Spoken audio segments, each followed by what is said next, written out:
Então, vou convidar os irmãos a abrirem comigo em Mateus, capítulo 6, leitura a partir do verso 16.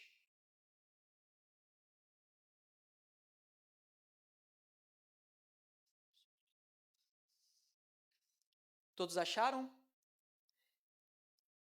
Mateus, capítulo 6, leitura a partir do verso 16, diz o seguinte: Quando jejuarem, não mostrem uma aparência triste como os hipócritas, pois eles mudam a aparência do rosto a fim de que os outros vejam que eles estão jejuando.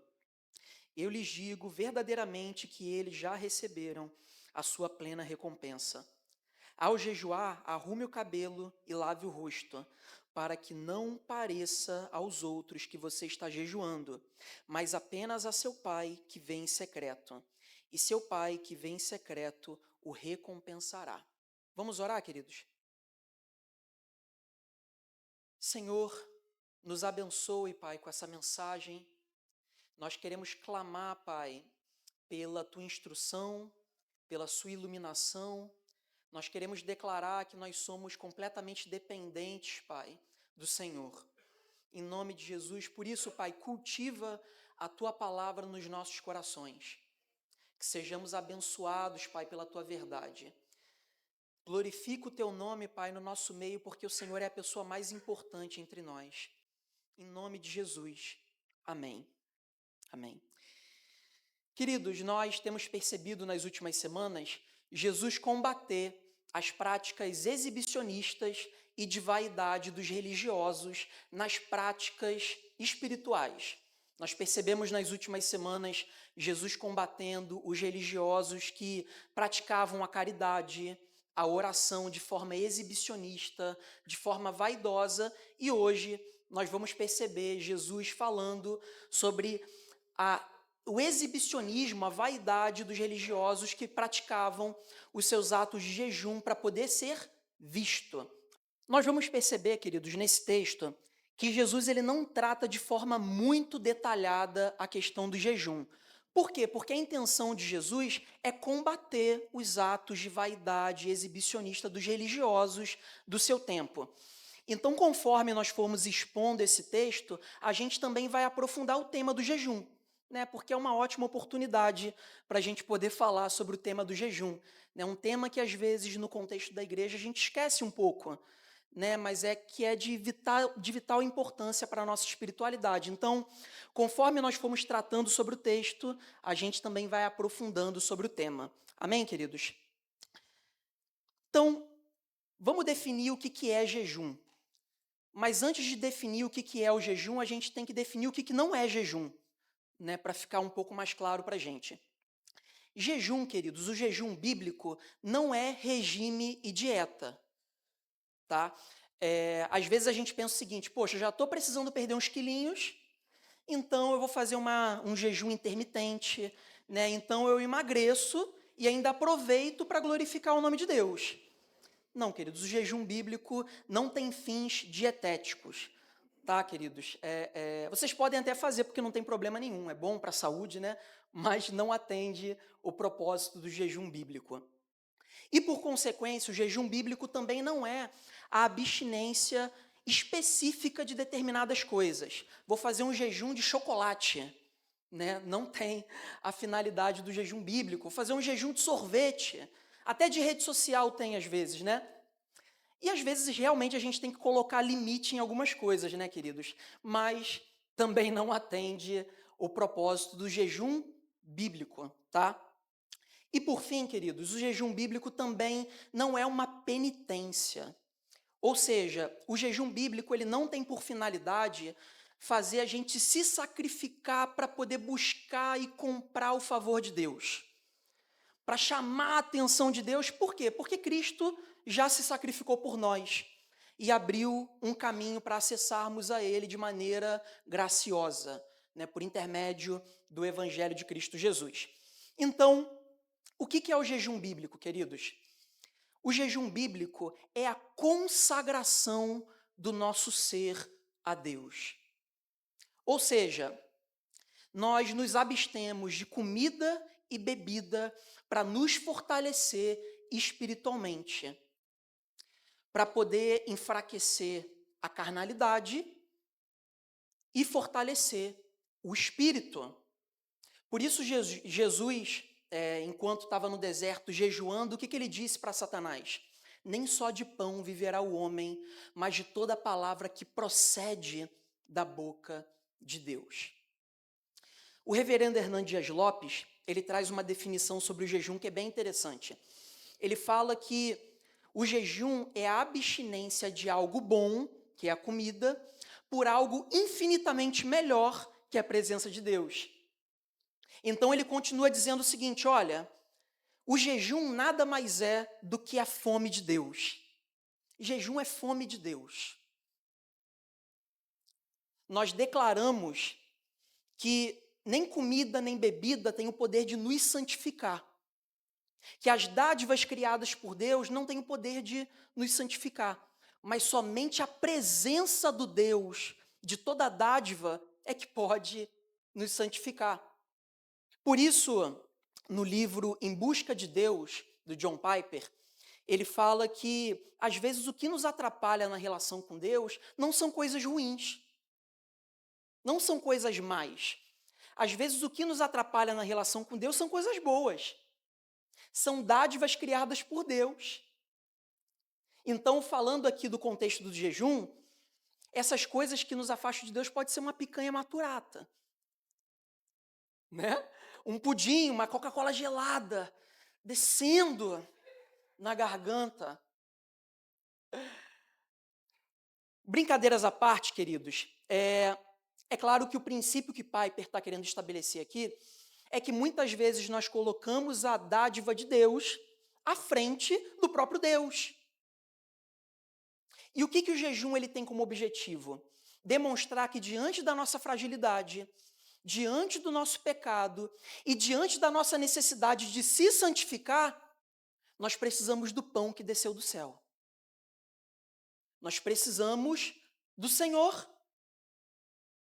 Por isso, tem uma música que eu gosto bastante, que fala que aquilo que Cristo oferece, Ele é. Tudo que Cristo oferece, Ele mesmo é. Ele é o pão para quem tem fome, Ele é a água para quem tem sede, Ele é o descanso para quem está cansado. O que Cristo oferece, Ele é.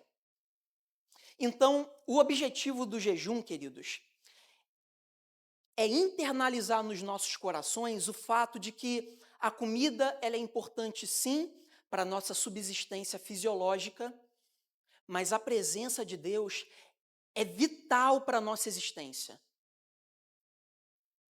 A presença de Deus é de vital importância para a nossa alma. Então, o jejum ele tem como objetivo enfraquecer a nossa carne, as nossas inclinações pecaminosas e permitir que a vida do Espírito seja fortalecida em nós. Amém, queridos?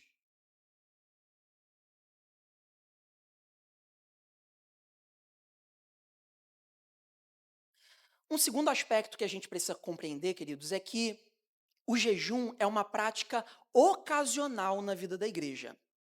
O que eu estou querendo dizer com isso? Que o jejum, dentro do ensino do Novo Testamento, não é obrigatório, é uma prática ocasional. Tanto que a primeira palavra de Jesus é a seguinte, quando jejuarem.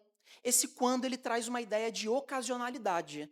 Quando jejuarem, no momento que vocês jejuarem, não sejam como os hipócritas. Ou seja, Jesus ele não está proibindo o jejum aqui, mas ele também não está dizendo que é uma prática obrigatória.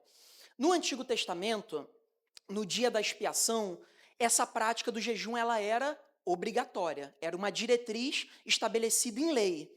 Né? Por quê? Porque no dia da expiação se deveria perceber, refletir sobre o pecado do povo e o perdão que Deus havia direcionado ao povo. Tá? Então se fazia isso com sentimento de arrependimento, com sentimento de contrição, através de jejum e oração, de forma obrigatória, para que eles refletissem que dentro do tabernáculo foi feito um culto ali de sacrifício para perdão de pecados. Mas, como a gente também percebeu aqui, a grande expiação definitiva pela vida da igreja foi Cristo. Então não há mais obrigatoriedade desse tipo de prática. Só que apesar de não haver mais essa obrigatoriedade sobre o jejum, nós percebemos que, para além do dia da expiação no Antigo Testamento, se convencionou a prática do jejum de forma ampla, em momentos específicos, em realidades específicas. Por quê? Porque eles percebiam que o jejum era uma ótima ferramenta de consagração a Deus. Então, para além da lei, nós vemos vários exemplos de homens e mulheres de Deus que jejuaram.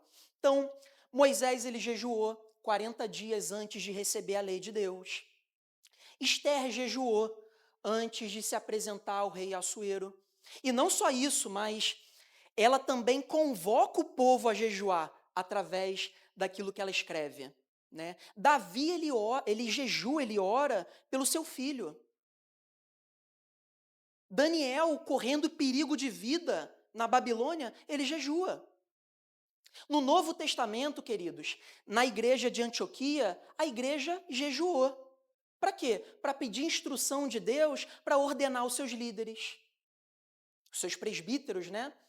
Para poder enviar seus missionários. Eles jejuaram e oraram.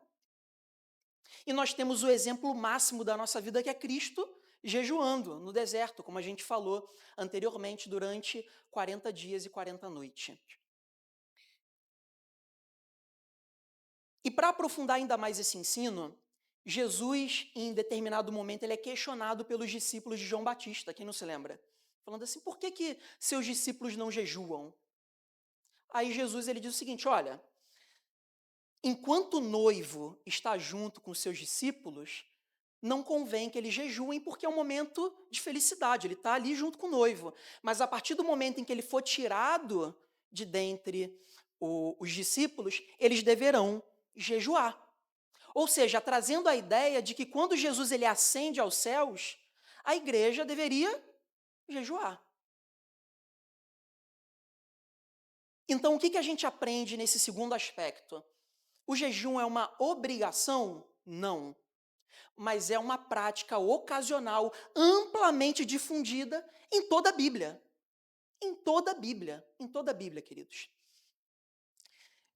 O teólogo e pastor John Riley, ele fala que existe um conselho divino na ideia de que o jejum é ocasional. Por quê? Porque nem todo mundo vai conseguir jejuar. Né? Tem pessoas que têm problemas de diabetes, que não conseguem ficar longas jornadas, né, sem comer. Existem pessoas com debilidades físicas, enfermidades, que não conseguem se dar o luxo de ficar muito tempo também sem comer, porque se enfraqueceria dentro da condição que ela tem. E além disso, queridos, existem pessoas que vivem abaixo do limiar da pobreza, né? Que têm a abstinência alimentar como regra de vida, infelizmente. Então existe uma sabedoria divina nessa prática ocasional do jejum. Amém, queridos? Então, esse é um segundo aspecto que nós precisamos perceber. E falando especificamente das orientações de Jesus nesse texto, a primeira coisa que nós precisamos perceber é o seguinte: o jejum não visa chamar a atenção das pessoas. O jejum não visa chamar a atenção das pessoas. E o que Jesus ele diz a esse respeito? Ele diz o seguinte: quando jejuarem, não mostrem uma aparência triste como os hipócritas, pois eles mudam a aparência do rosto a fim de que os outros vejam que eles estão jejuando. Em verdade, lhes digo que eles já receberam a sua plena recompensa. Nós temos conversado nos últimos sermões que com a destruição do templo de Israel, o povo acabou ficando restrito de apresentar o seu culto a Deus, né? Então eles precisaram encontrar alternativas para poder prestar esse culto. E uma dessas alternativas foi a sinagoga, né? Na sinagoga se fazia a leitura da Torá, fazia-se orações públicas, né? Se entregava ofertas de caridade fora da sinagoga. Só que esse mesmo aspecto que tinha como objetivo encontrar uma alternativa para poder prestar culto a Deus, acabou se tornando um palanque, uma plataforma da vaidade dos religiosos. Quando liam a Torá em público, quando oravam em público, quando jejuavam em público.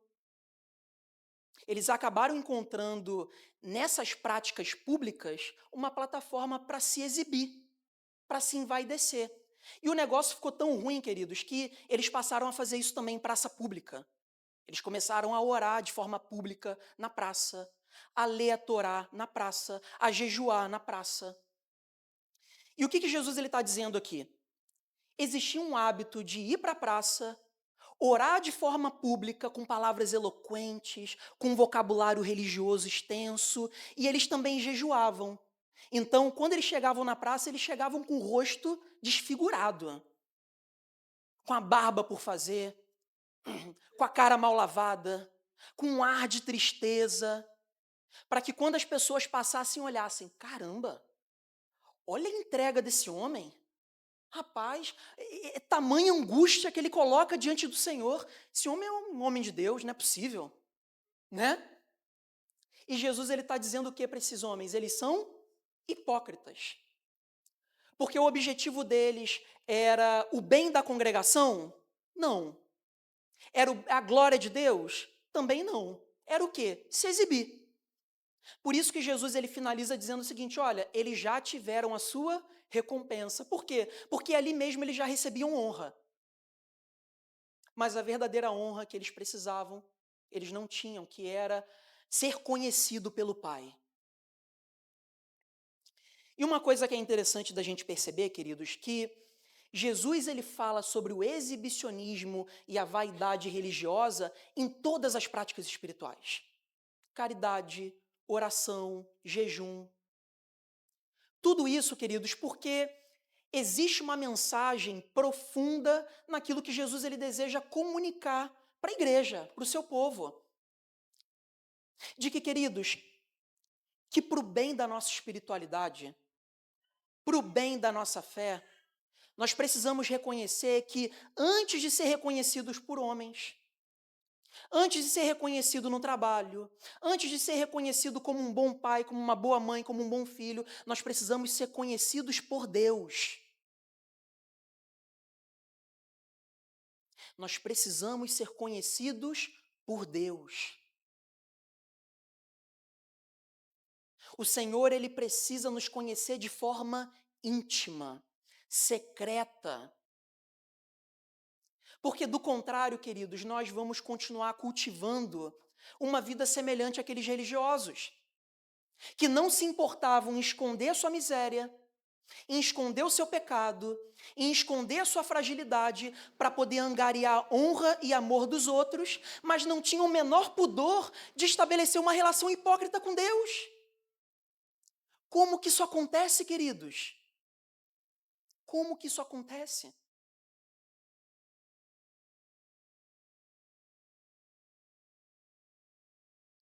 Comentando sobre essa tendência pecaminosa, o pastor Jonas Madureira fala algo muito interessante. Ele diz que, no final das contas, nós somos complacentes com Deus, nós somos irresponsáveis com Deus, ao ponto de não nos importarmos de ser hipócritas com Deus, porque nós sabemos que, diante do amor incondicional dele, ele é o único que pode nos suportar como de fato nós somos.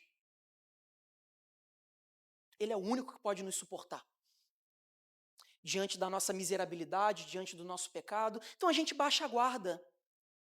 Mas o outro que a gente pode enganar, a gente quer performance. A gente quer espetacularizar. Mas a mensagem de Cristo aqui é que nós devemos, em primeira instância, ser conhecidos por Ele. De forma íntima, de forma secreta. Porque é no secreto, é na relação íntima com o Senhor que nós somos beneficiados por Deus espiritualmente.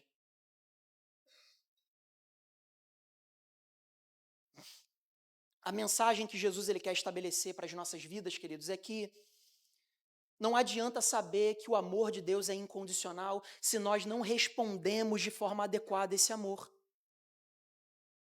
E como que nós respondemos de forma adequada esse amor?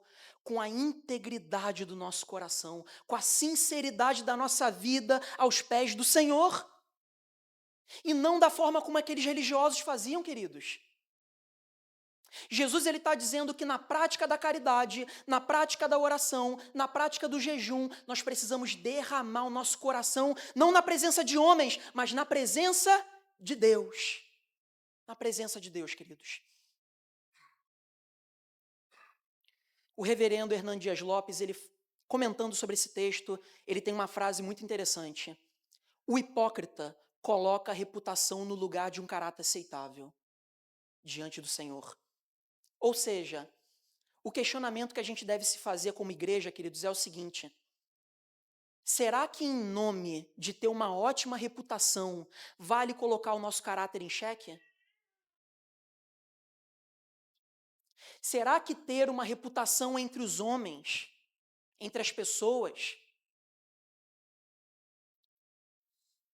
vale para nós como cristãos colocarmos o nosso caráter aceitável diante do Senhor em xeque? Não vale, queridos, não vale. E o jejum é a mesma coisa, queridos. O jejum é feito diante de Deus. Diante de Deus. Segundo a orientação de Jesus, a intenção do jejum é sujeitar a nossa alma a Deus. É sujeitar o nosso ser na presença de Deus.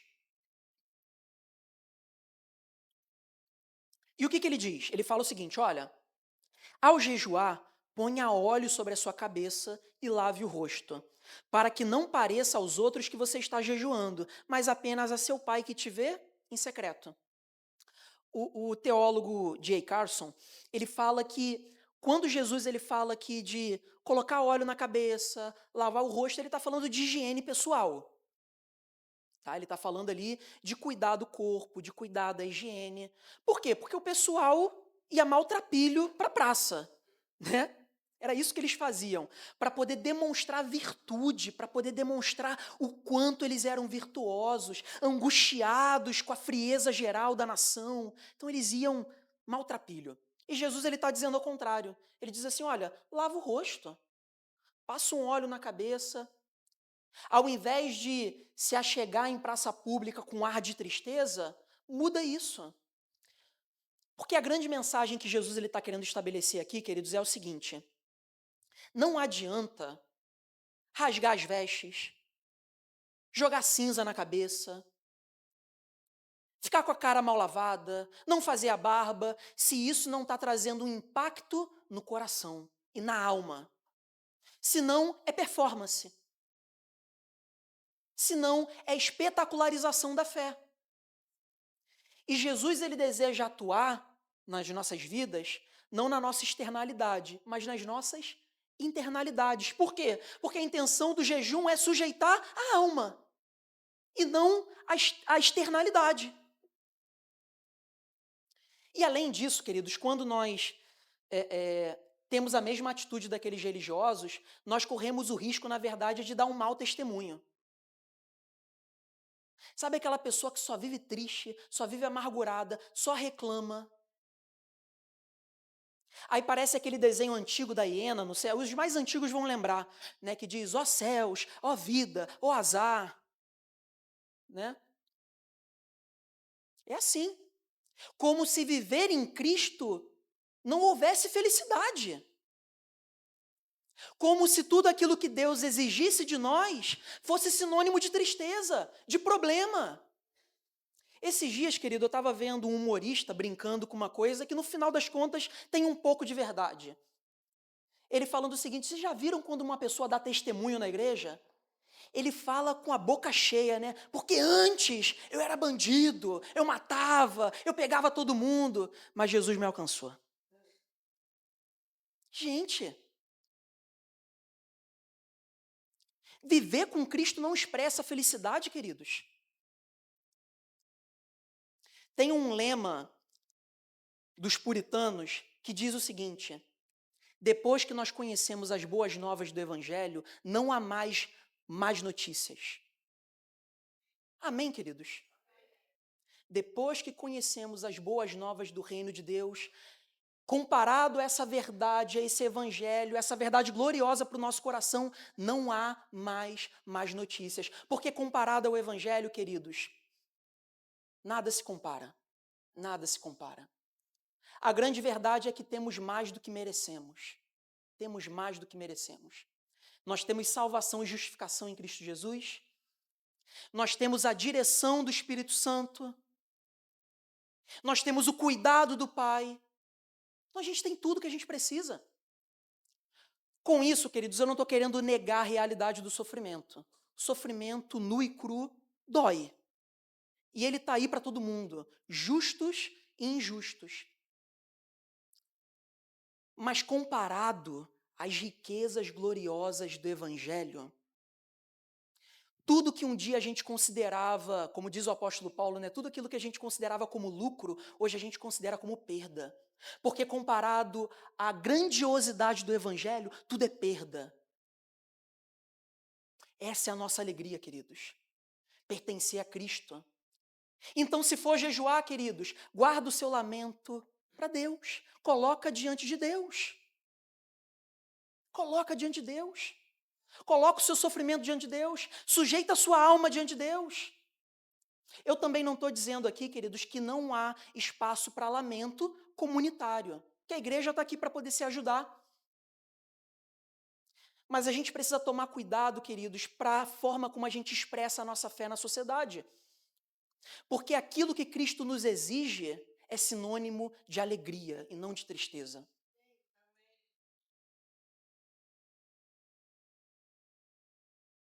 Por isso, quando for jejuar, jejue diante de Deus, sujeitando a sua alma diante de Deus.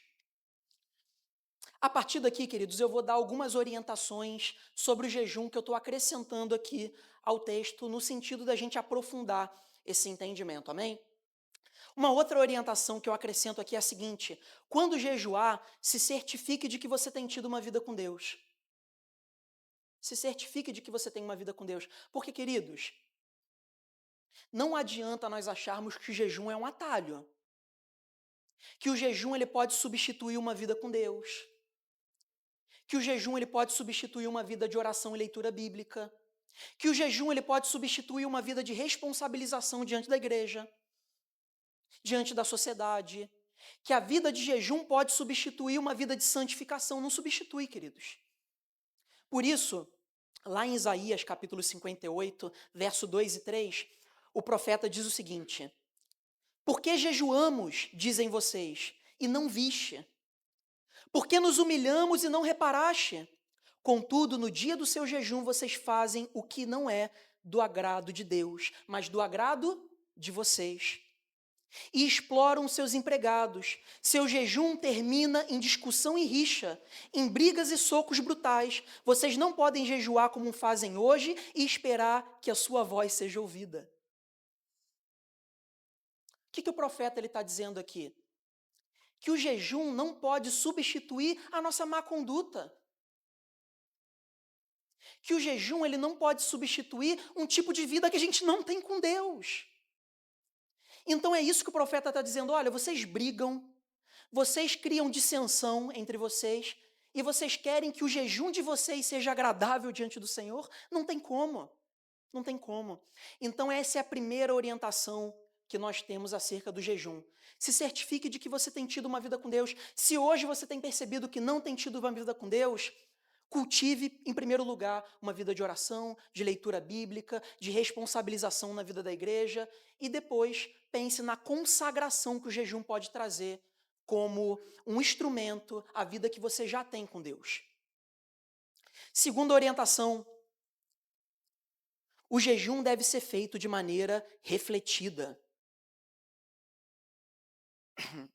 Outro aspecto, queridos, não adianta a gente ficar horas afinco jejuando e jogar um podcast e ficar vendo lá. Vou ver o jogo do Flamengo. Faz o menor sentido, queridos. Aí no final a gente faz aquela famosa oração da entrega. Não, estou entregando agora. Mas ao longo das 24 horas, das horas que você ficou, você não pensou no jejum, você não se arrependeu, você não colocou o seu coração diante de Deus. Qual é o proveito? Qual é o proveito, queridos? Então, no jejum, nós temos a abstinência da comida e um cessar das atividades. Para quê? Para orar, para ler a Bíblia, para buscar o Senhor, para se dedicar a práticas e atividades que possam ter a ver com o propósito do seu jejum. Mas ele não deve ser feito de maneira irrefletida, porque senão não faz o menor sentido, queridos. Não faz o menor sentido. Outro aspecto, o jejum ele é pessoal, mas também pode ser comunitário, vivido no seio da igreja. Nós temos visto todo esse caráter privado da vida com Deus, do secreto, da intimidade, mas o jejum ele também pode ser uma prática comunitária.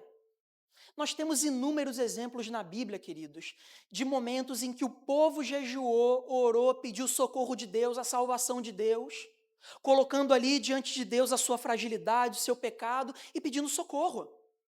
Nós lemos aqui o exemplo da igreja de Antioquia, que orou e jejuou junto, pedindo a orientação de Deus para ordenar líderes, para enviar missionários.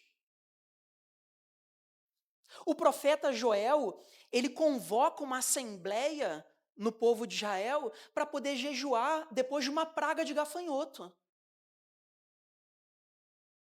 pedindo socorro de Deus, misericórdia, a salvação dele. É uma prática comunitária. Comentando sobre o aspecto do jejum como uma prática comunitária, a Assembleia de Westminster fala uma coisa muito interessante. Os pastores reunidos na Assembleia de Westminster dizem o seguinte: quando julgamentos grandes e notáveis infligidos sobre o povo, ou algumas provocações extraordinárias notoriamente merecida, o jejum público solene é um dever que Deus espera do povo.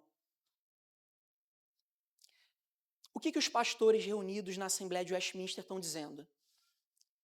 Que em situações específicas em que o povo de Deus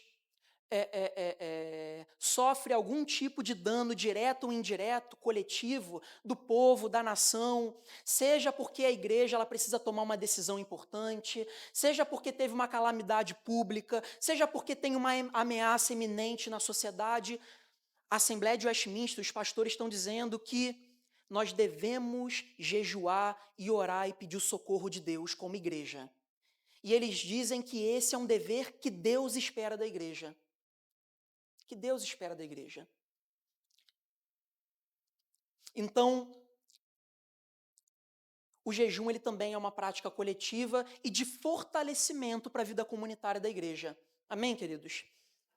E por fim, eu vou dar algumas características aqui de momentos em que a gente pode recorrer ao jejum como consagração pessoal. Em primeiro lugar, queridos, nós podemos jejuar porque simplesmente a gente quer mais de Deus. Você tem uma vida com Deus, você está em paz com o seu coração, mas você é fisgado por aquele sentimento do Espírito de que você quer mais de Deus. Jejua, se consagra a Deus, se consagra a Deus. Eu brinquei aqui nos últimos sermões que às vezes a gente como igreja se contenta em caminhar com a água na canela, né? E Jesus ele está chamando para a gente dar um nado crawl no fundo do mar.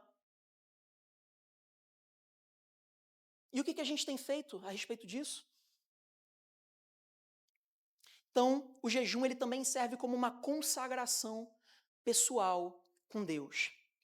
Em momentos de tentação, queridos, às vezes a gente precisa enfraquecer a nossa carne, fortalecer a nossa vida espiritual, momentos de pecado, ore, jejue, peça o socorro de Deus.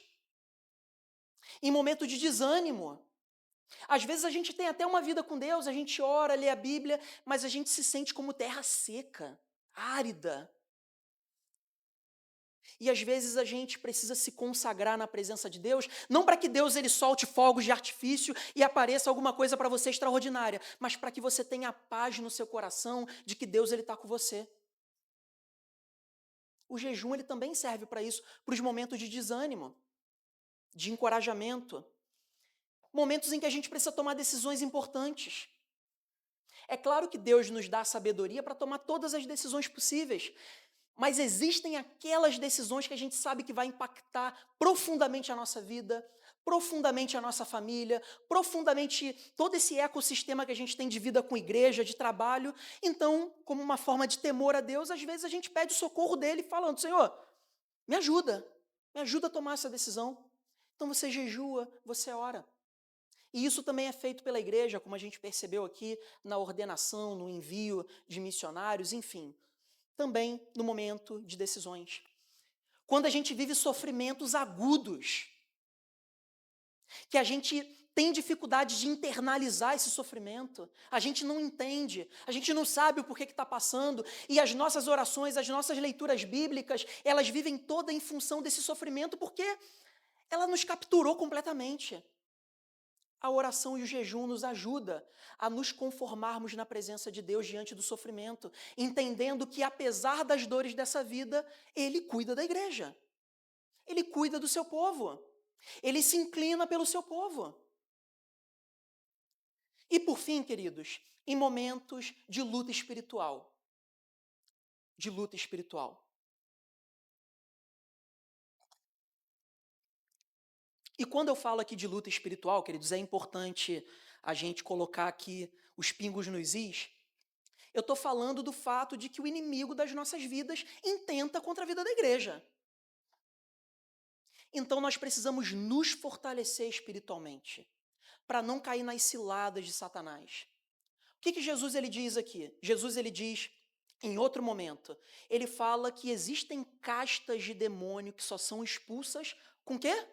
Com jejum e oração. E eu acho que a grande mensagem que está por detrás disso, queridos, é que nós precisamos de fortalecimento espiritual para viver todas as coisas na nossa vida. Para tudo, queridos, para tudo. Porque, como diz o apóstolo Paulo, a nossa luta não é contra carne e nem sangue, mas contra potestades e principados. Às vezes a gente vive como se Satanás não existe, né? Não existisse. Mas ele intenta contra a nossa vida. Ele anda ao derredor em busca de quem possa tragar. Mas a grande verdade, queridos, é que quando nós nos apropriamos do Evangelho e das promessas de Cristo Jesus, nós igualmente nos apropriamos da vitória dele na cruz do Calvário. E nós temos a condição adequada para poder vencer o inferno. Porque, como diz Jesus, as portas do inferno não prevalecerão contra a igreja. Mas nós precisamos nos apropriar daquilo que Cristo nos chama a viver, queridos. Nós precisamos. Nós precisamos nos vestir das armaduras de Deus, como diz o apóstolo Paulo. Couraça da justiça, as sandálias do evangelho, capacete da salvação. Jesus ele não está pedindo, através do apóstolo Paulo, em Efésios capítulo 6, que a gente faça uma coisa que não está na nossa alçada. Ele está fazendo alguma coisa, ele está pedindo para a igreja viver algo que Cristo já preparou para eles. É se apropriar da vitória de Cristo e da justiça que pode ser imputada sobre a vida da igreja. Então, muitas vezes o jejum é uma forma de nós nos consagrarmos espiritualmente nessa realidade, nessa verdade. Amém, queridos? Vamos orar?